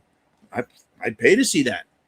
I want to see these big dogs fighting each other, literally. I want Maduro to get in a fist fight with Trump and get in a fist fight with these other. I want them to pay the price. I want them to be hurt physically and emotionally and financially. Leave us out of it in our freaking countries. Anyways, Colombia, and then, yes, Greenland. Greenland. If everyone, did you forget? Trump said he wants Greenland, and he's serious. He wants Greenland for national strategic purposes. What does Greenland have? Greenland has mineral resources. Greenland is also a strategic bit of real estate that's not Canada. It's not Canada, it's Dutch. Isn't that interesting? By the way, the Dutch owned Caribbean islands. They owned Pacific islands. The Dutch helped colonize South Africa and other nations. Dutch, they've been around. Very powerful. The Dutch are and were. But yeah, Trump is like, nope, we'll take it. We'll take it. That's pretty aggressive shit. That's about as aggressive as North Korea and China saying we're going to take South Korea. That's pretty aggressive, kind of like China saying it's going to take Taiwan. Kind of like Argentina saying we're going to take the Falkland Islands. And Britain, who this is the early 1980s, Britain came down to fight the Argentinian Navy. They sent the British Navy in the early 80s because they said, no, the Falkland Islands is ours. And they got in a big fight over that, a big pissing match. International law doesn't matter unless someone is willing to make the arrests and risk the war. You have to be willing to do that. Might makes right. International law is more like guidelines than actual rules. I'm pretty sure we've all heard that before. And that's really it. I mean, when it comes down to it, might makes right. I'm not saying might makes morality, because, I mean, obviously, you look around and you're like, this doesn't make any fucking sense. Right? There's nothing logical or reasonable or proper about a lot of things we see. And then from other nations' perspective, same thing applies. Religiously, the same thing applies. right? The Mohammedans, the Muslims, they all think that we are absolute horrible, bad people that piss Allah off, so they should kill us, and they have every right to kill us, and they're superior to us. They're absolute abject retards. The Israelis, as Jews, believe the Zionist Jews, not the other Jews, and this is going to get. That's going to become very complicated in the future. Hopefully, someone does a good job of explaining the difference between Zionist Jews and that are Talmudic, and then the other Jews who are into the Torah, and they don't believe they're superior to everyone else and that they can kill us and use us and rob us and rape us. These fucking people around the world are nuts. But from their perspective, we're the bad guys, or Europe's the bad guys, or South America is the bad guys, or Australia's the bad guys, or Japan's the bad guys. It's all perspective. But ultimately, might makes right. Germany was defeated in World War I. Germany was defeated in World War II. And in both cases, they got blamed for the whole fucking thing. Just wow. Anyways, Alan, I hope things are going well over there on the continent in Europe. And I appreciate you bringing up this. Yeah, Colombia, Greenland. Is Trump, the United States government, going to try and strong arm the Dutch and steal Greenland from them? I mean, we could invade it in a day with the fucking Coast Guard. And literally, I'm not making fun of the Coast Guard, but it wouldn't take a lot of troops to get in there and go, okay, look, there's 10,000 of you fucking people in Greenland. We own this dirt now. Oh, good golly. All right, Mr. Uman, I've got other topics to talk about, but I know we got a lot here. Here we go. Simon Wagstaff says Venezuela. There we go. Nigeria, which is in Africa. They kicked out the French. They kicked out the Americans. They brought in the Russians. And they are an OPEC member. And I think they're now like the largest current oil pumping country on the planet. Yeah, Nigeria, the West, meaning a banking cartel, America, Europe, lost Nigeria. Then you go to Iran. Whoops. That's still on the side. It's cited as part of the BRICS. It's an economic as well as a military union with China, Russia, and Iran. But Greenland, right? Greenland's definitely on the radar for American imperialism. I'm just going to call it that for the purpose of understanding the economics and the politics. Donald J. Trump is fortifying his Nobel Prize credentials. Yeah, the Peace Prize. Remember, a part of his campaign was no more wars. No more fighting other people's wars. America, let's make it great again. America, we want to bring our troops home. America, we want to quit spending our fucking money on other nations and their wars. America, let's fix our problems here. And yeah, definitely, we're going to release those Epstein files. That America, it's no longer that America. If they go into Iran, America could bomb Iran again. America probably will if Israel commands them to. Every time Netanyahu meets with Trump, within a couple of days, someone gets bombed. Literally. But here we are with Iran. They're not going to... We're not going to invade militarily Iran. That would trigger, I think, a nuclear exchange. I really do. I think that would.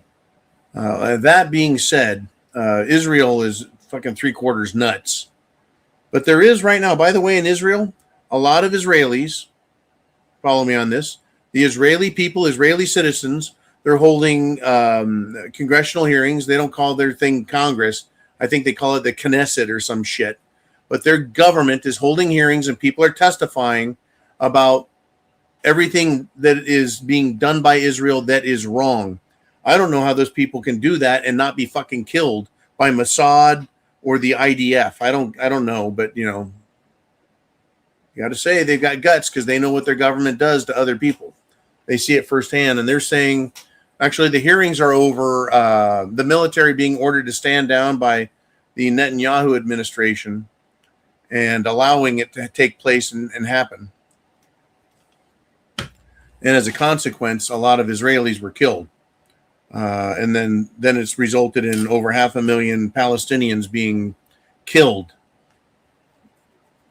If that many Palestinians were truly Hamas, my friends, they could have overwhelmed the Israelis just by charging all at once when this war started.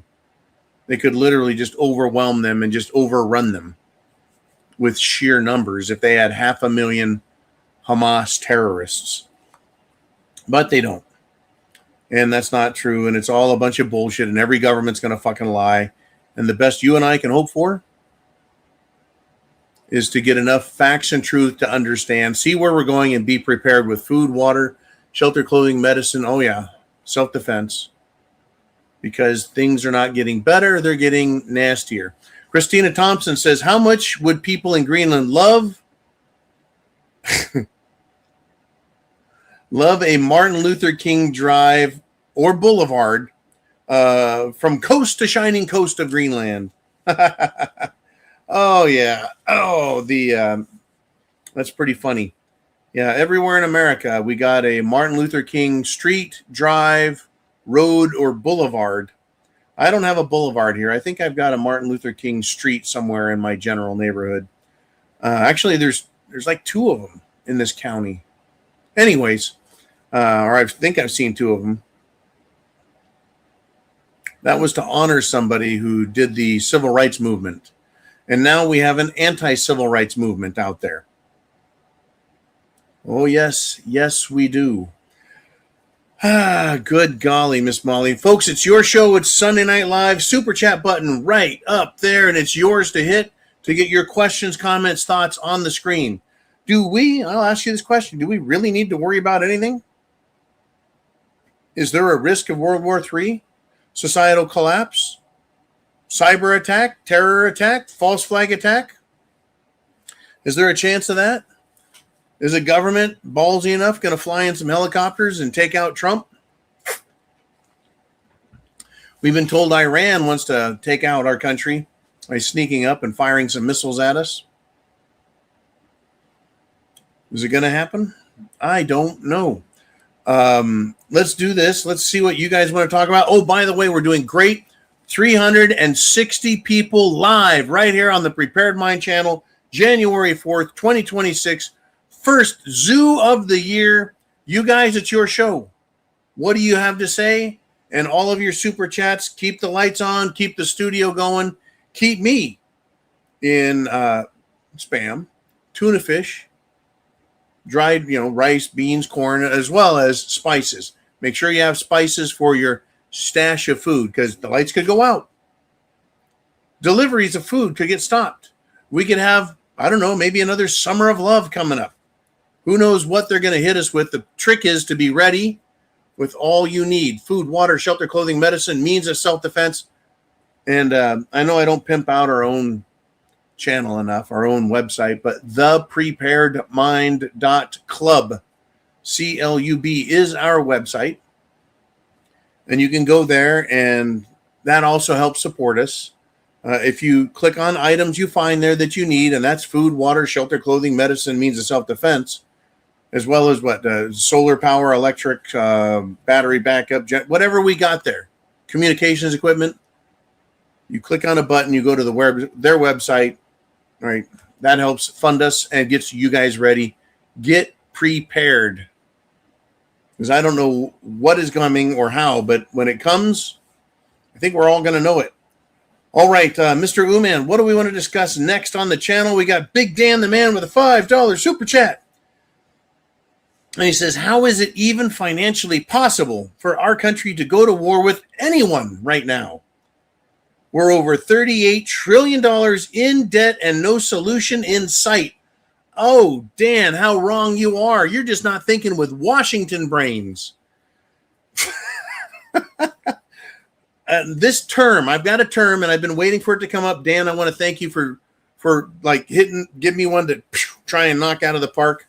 Here's the deal. Remember this term? Modern monetary theory. Remember MMT, everyone? It was a big deal under the Biden administration.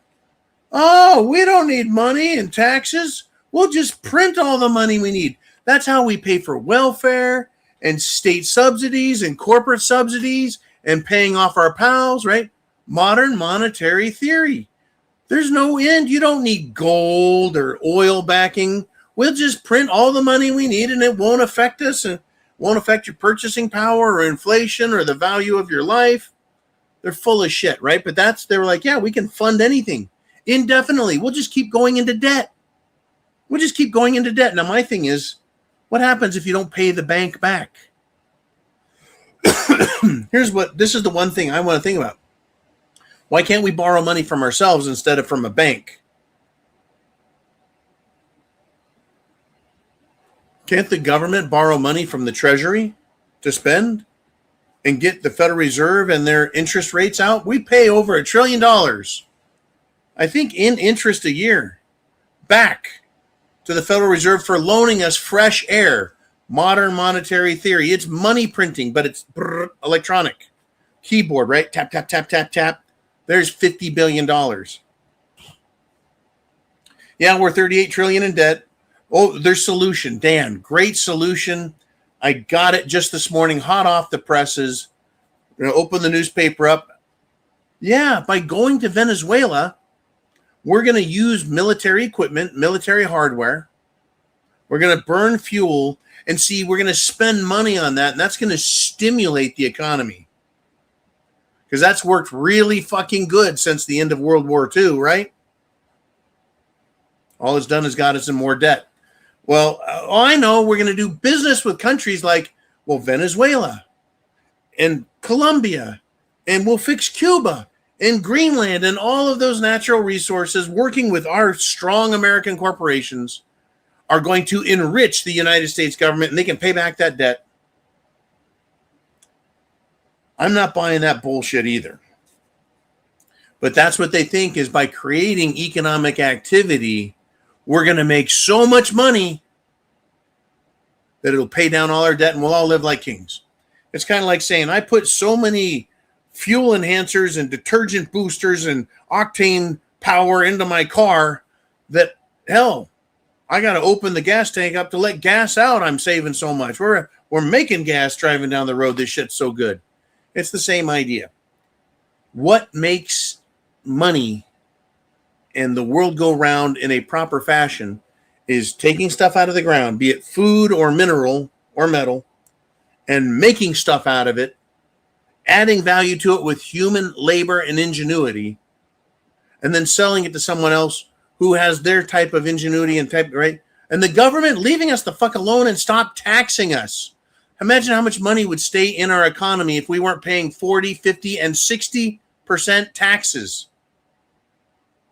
40, 50, and 60% taxes. Imagine if we had twice the purchasing power. Bam! How good we would live. If the government lived within its fucking means and didn't tax us, we could support this country just through our purchasing and buying and selling. But that's my solution. You know, it's called free enterprise. It worked up until, 1913, when we got a Federal Reserve Bank. Andrew Jackson, President Andrew Jackson, he's on the $20 bill. Hang on to that thought there, CJ. Right, the $20 bill, that guy. First off, he came in and he kicked the foreign fucking bankers out. God bless Andrew Jackson. Survived multiple attempts on his life through duels, and then paid off the fucking national debt. Last time this country has been debt-free. 1800s, folks. 200 fucking years ago. All right, CJ says, hey, I'd love to hear Trump or any other politician explain MMT, which he is calling the magical money tree. Well, it's easy. You just go in more debt. You just go in more debt. You just go in more debt. I mean, who gives a fuck? You're just more and more debt. Okay, so we know about the $38 trillion. That's the stated national debt that the government has bought or borrowed that money from the central bank that's owned by foreign banks in Europe. Federal Reserve is a private bank owned by banking cartels in Europe. The Rothschild banking cartel scam. Anyways, 38 trillion. Our government has also taxed me and you and all of America, all of the United States of America, that is, not Canada, not Mexico, not Greenland. And the government owes the people of the United States of America over 100 trillion. Some say as high as 135 trillion dollars. But let's just say 100 trillion in unfunded liabilities. In other words, they've collected money from us for Social Security, Medicare, Medicaid, right, all that shit, and unemployment and disability insurance, private retirements through the government. They've been privatized. They're not in the Social Security system, right? Everything. They owe over 100 trillion to us, the people. They owe 38 trillion to the Federal Reserve Bank. None of them really explain modern monetary theory. Milton Friedman, I wish he was around to debate these dumb fucks. Thank you, Mr. Uman, for that update. I wish Milton Friedman was around. I wish we could turn Thomas Sowell loose on these people just to eviscerate them. Thomas Sowell is an incredible philosopher, and you apply actual thinking to economics and monetary theory, he could ride him into the fucking ground. Only these communist fuckheads can explain the magical money tree or modern monetary theory, where debt doesn't matter and you can create money out of thin air and it won't harm anyone. It's funny, though, the government makes this magical money and they give it to the banks. And the banks hold it as reserves, and they're supposed to lend it to people and companies and Americans. But they don't. They just hold on to the money, collect interest on it, enrich themselves, and fuck us over. But yeah, that money's in the system, and it's supposed to help, and it really doesn't. We're always on our own. You think the banks are going to really do anything to help us? You think Goldman Sachs or JP Morgan or Citigroup or Bank of America or Wells fucking Fargo or how about the HSBC or Paribas or no, they don't give a fuck about us, little people. They don't care about it in their other countries either. It's about creating money out of thin air, and they promise to pay it back with interest later while they scoop up and scrape up all of the wealth or profit from the natural resources that they exploit in all of these countries through their different various imperialistic means. China is not good. They're not the fucking good guys. They make deals with other countries. They come in, they build their ports, their infrastructure, and then they help them extract wealth from the ground, be it food, energy, or mining and mineral resources. They're doing the same thing we are, just different ways. The United States likes to threaten people, send our Navy offshore, kick the ever-loving shit out of them, and tell them, now we're here to help you.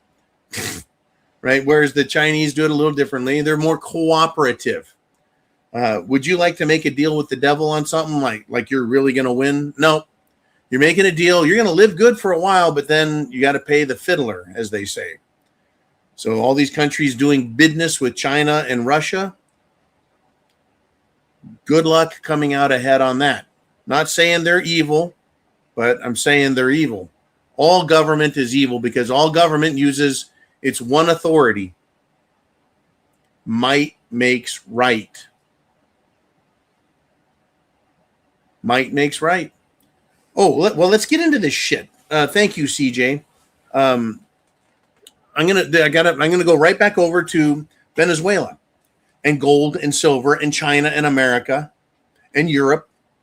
Okay, this idea of imperialism, this idea of imperialistic conquest, this idea of shit hitting the fan, this idea of fuck the people, governments do what they want. Governments break law, governments commit atrocities, deny everything, do whatever the fuck you want, threaten everyone with war or nuclear war, whatever you got. So if you remember years and years ago, as Poland, Germany, I think the Czech Republic or Slovakia said to the New York Federal Reserve, the New York vaults, we want our gold back. We want our gold back. And they said it'll take 5-6 years. And it turns out they got it done in a year. It's because they stole the fucking gold. They did not get the exact same gold. They got different gold, but they got their gold back.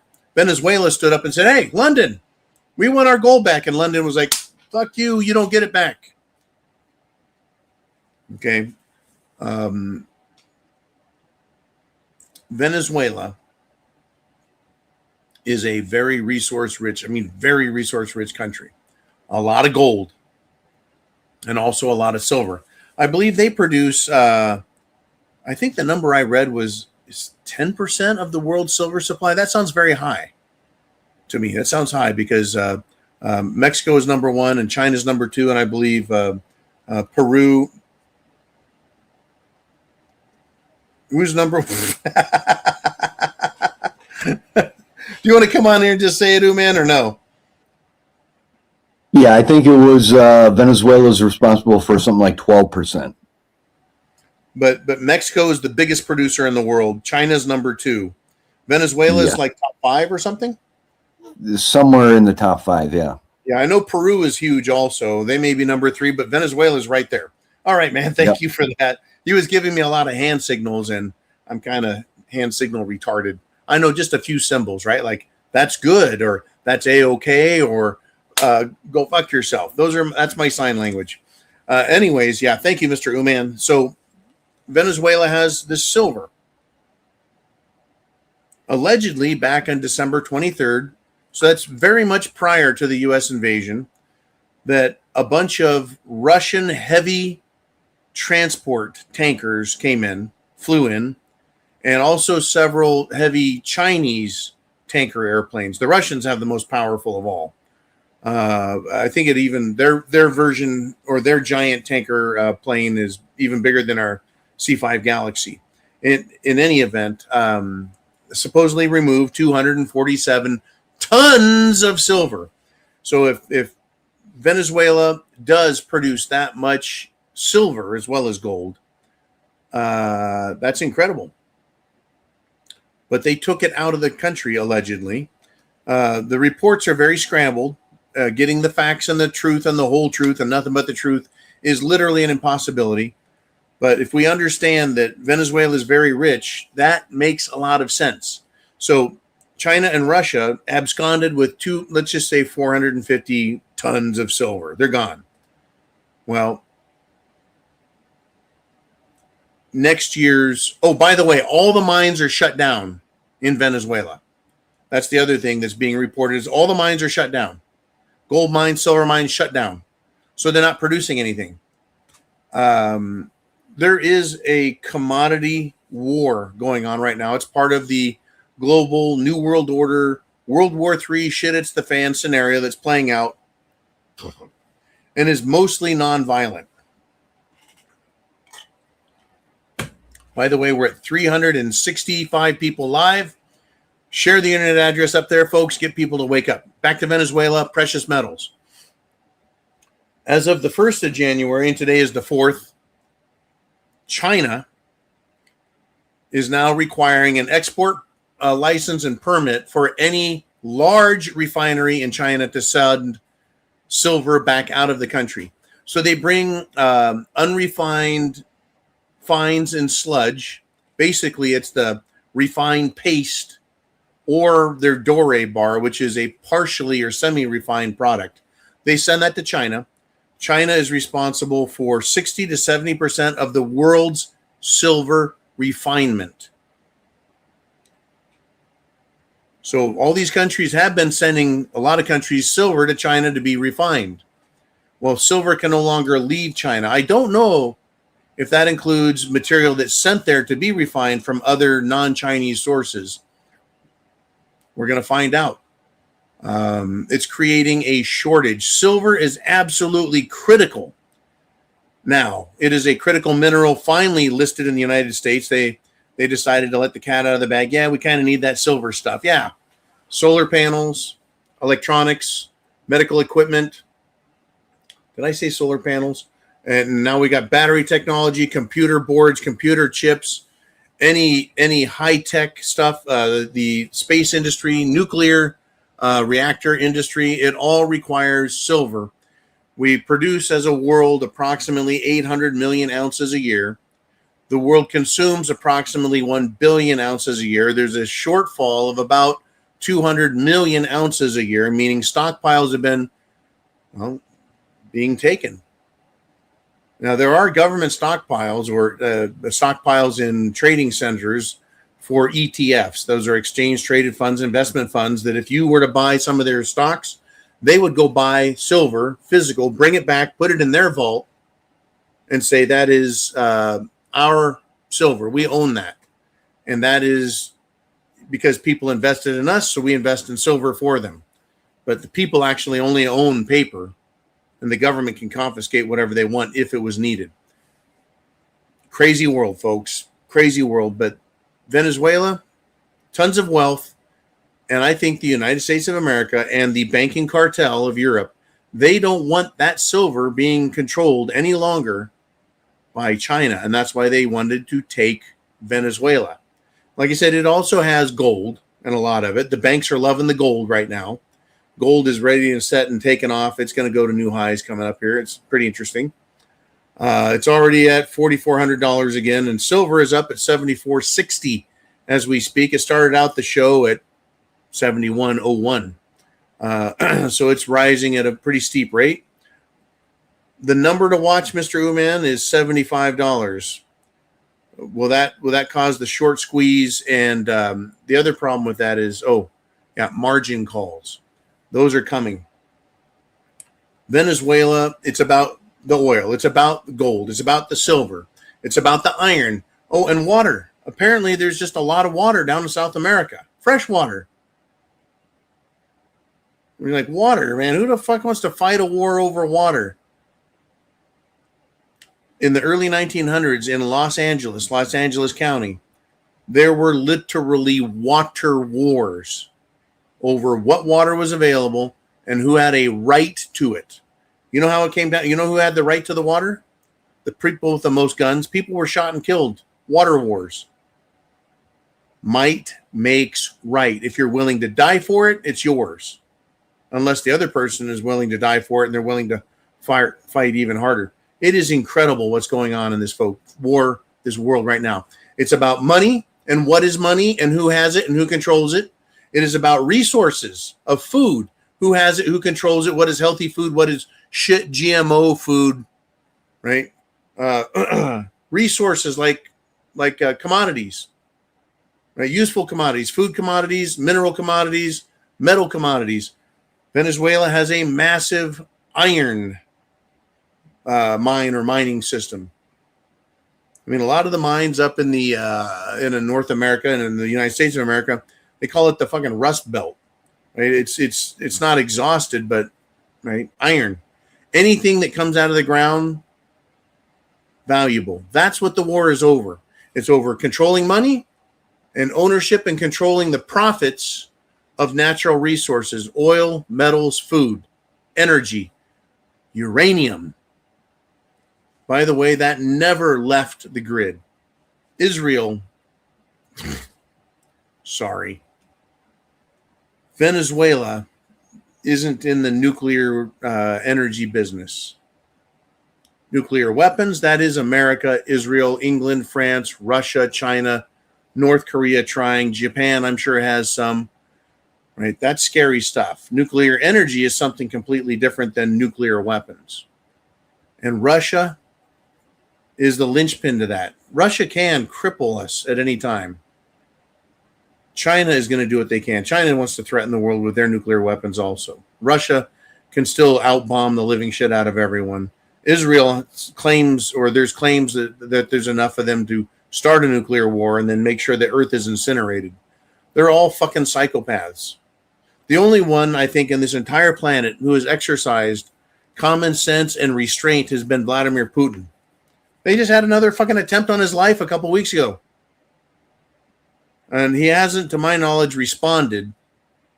But let me do this. But Zelensky is going to dismiss. He either has or he's going to his Secret Service boss. His director is named Malyuk, who is apparently responsible for all of the high-profile assassinations within Kiev and Ukraine. But have you noticed, have you looked, I mean, when you see pictures or video of these people. Every stinking Ukrainian who's in the government in a position of power looks like one of these ethnically ugly extremist versions of James Bond villains.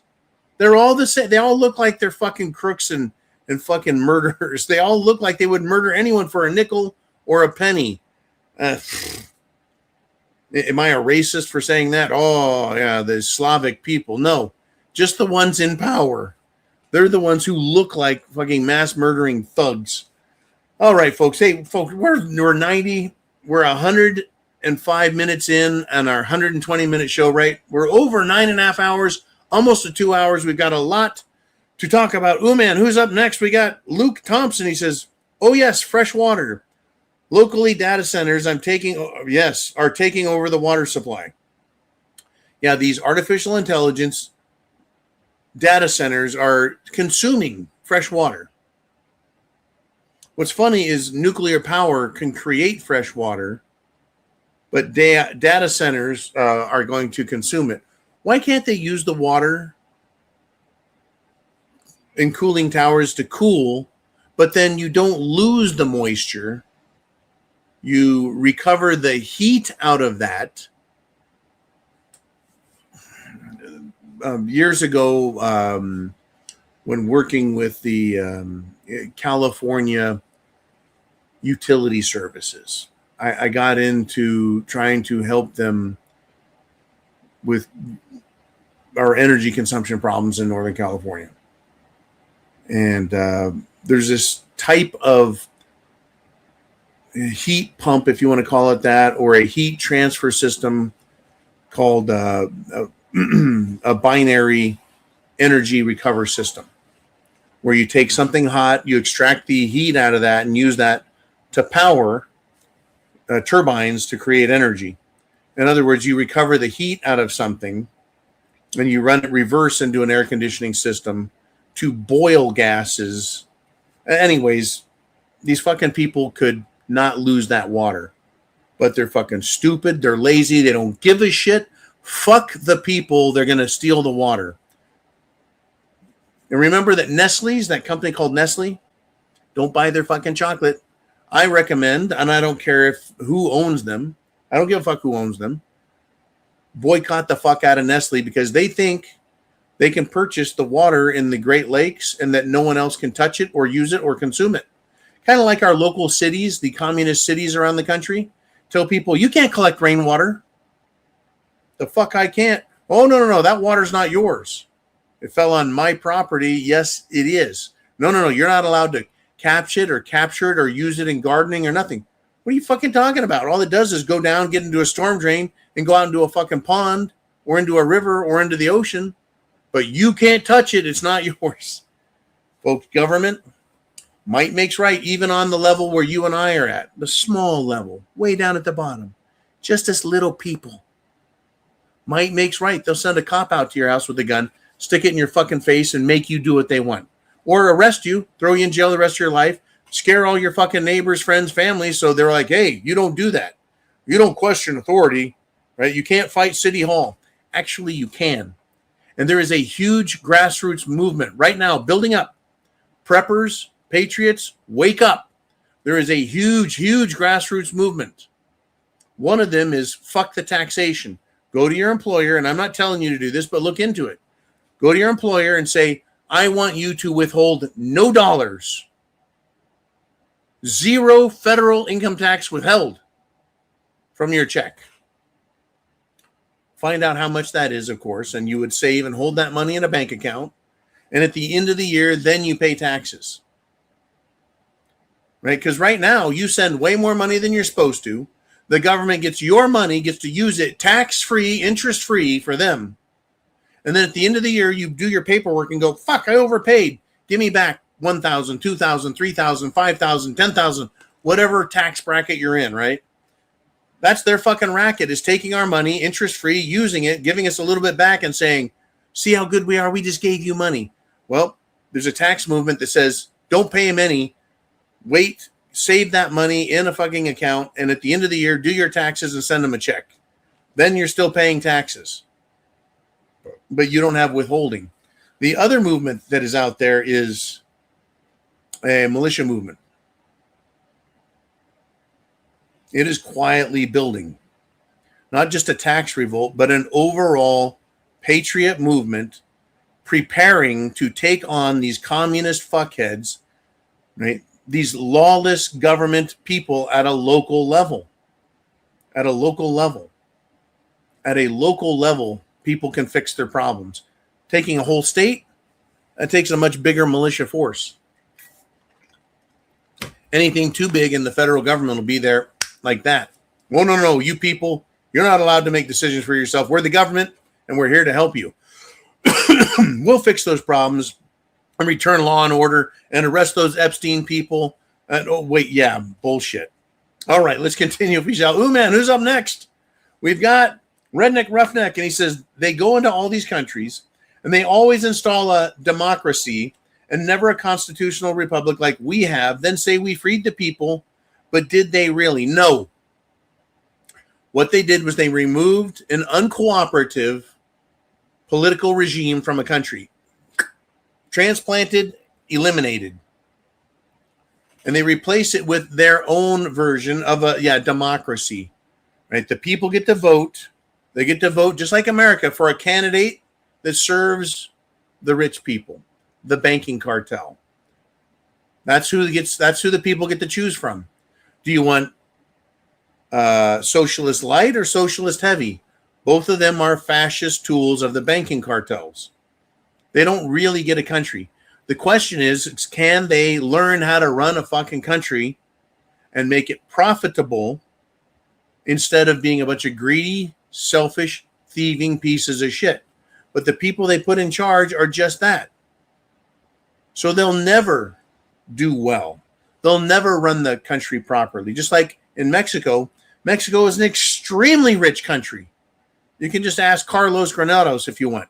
It's an extremely wealthy country. Agriculture, mining.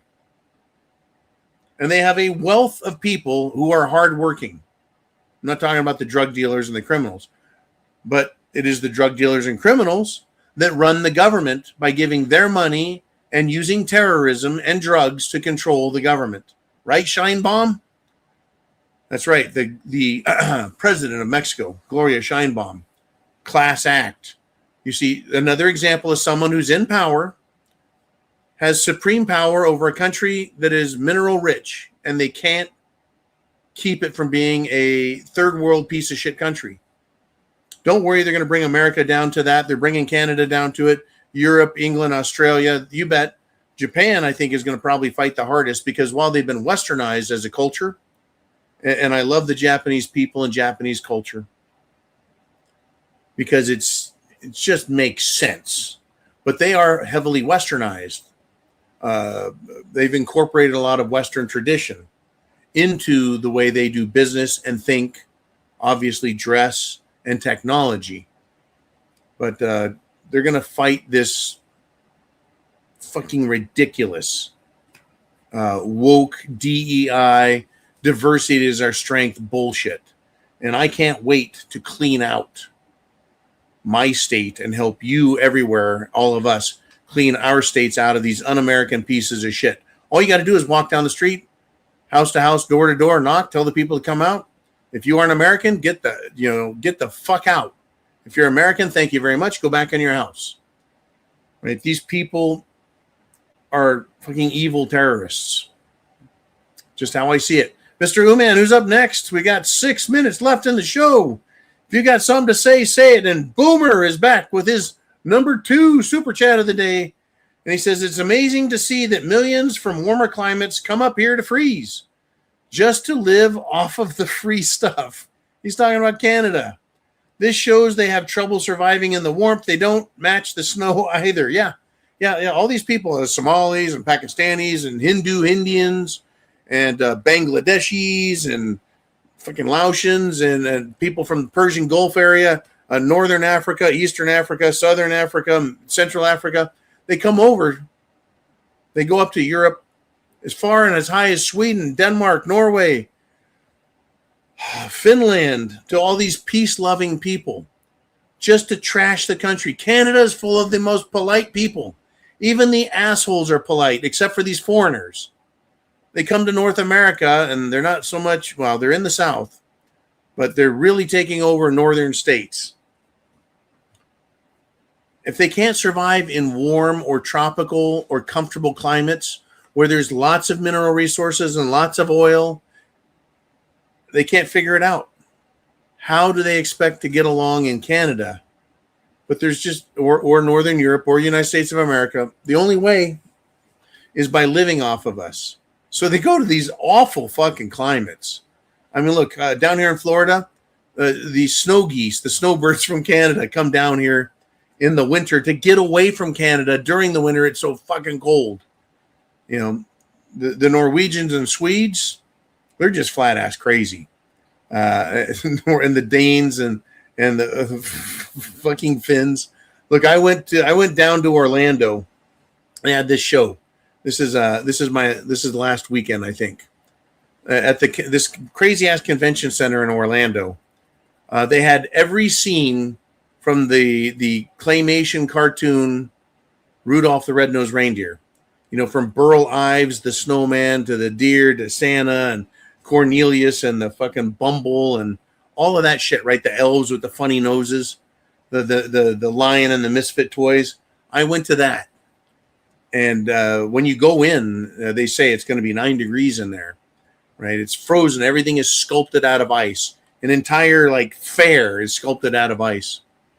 And they give out big giant coats.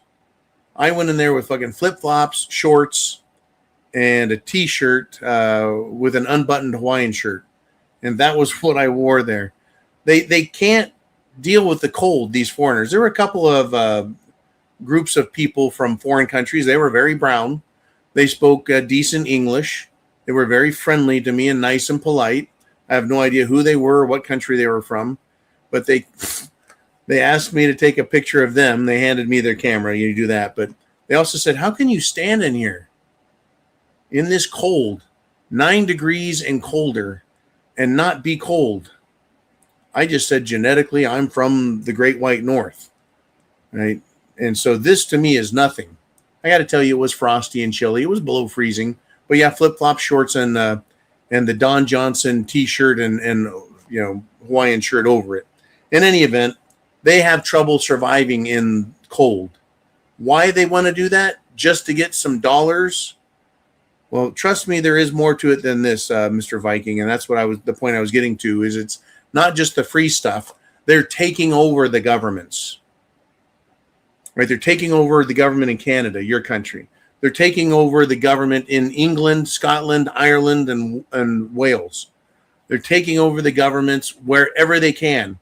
Northern cities in the United States of America. We have a fucking illegal who is here who says, I'm an illegal, my parents are here illegally, and I'm now the mayor of this big city. Then we have Mandami, who immigrated here from another country, lied on his naturalization papers, has made threats against the United States, called for global intifada, which means the murder of Christians. He's an outright fucking communist, and he is now the mayor of New York City. The people were stupid enough to vote this guy in. And the Republicans, for doing nothing, at least are saying, the reason the Democrats want all these illegals here is they vote for them. They give them free shit. These worthless people that Viking is talking about that come here for free shit, they vote for Democrats. Democrats give them shit, allow them to commit crimes. Isn't it amazing? If you went to a Democrat's house and said, give me your fucking money or I'm going to kill you. Well, number one, that would be very mean and wrong. But that's what communists do to other people. Ma'am Dammy wants to go to the rich people in New York City and steal their fucking money. That's exactly what the communists did in, well, the Romanov dynasty of Russia, Imperial Russia, back in the early 1900s. They went in and killed everybody and stole all their wealth and then said, let's share it amongst ourselves as communists. They're there to get all of the money, all of the free stuff, all of the property, all of the homes, and they don't care if they destroy everything and fucking destroy the economy. They're scum. Anyways, Viking, thank you very much. What a great show. We've got a lot more coming, folks. It is barely begun. Get in good physical condition. Get in the best health you possibly can. Prepare food, water, shelter, clothing, medicine, means of self-defense. Have your plan. Understand the world you live in. Understand the people that live in your world, that 10-mile radius around your place. Understand there's going to need to be a purge, and it's going to happen. They're going to try and purge us as Americans. We have every right to fight everyone that threatens our republic, our constitution, our lives. You have a right and a duty to overthrow tyranny. Never forget that. That is your right. It can be exercised. But folks, understand, might makes right. So in order to make your right to self-determination real, you have to exercise your right that comes from might. In other words, the Second Amendment. The First Amendment, the Second Amendment, it is our right to use might against tyrants. God bless you. Monday, January 5th, 0 Dark 30. I'll see you guys back here for the time being. Thank you for the great support on the show, the super chat donations, the great topics. You guys be cool, be safe, get prepared, and chance favors the prepared mind.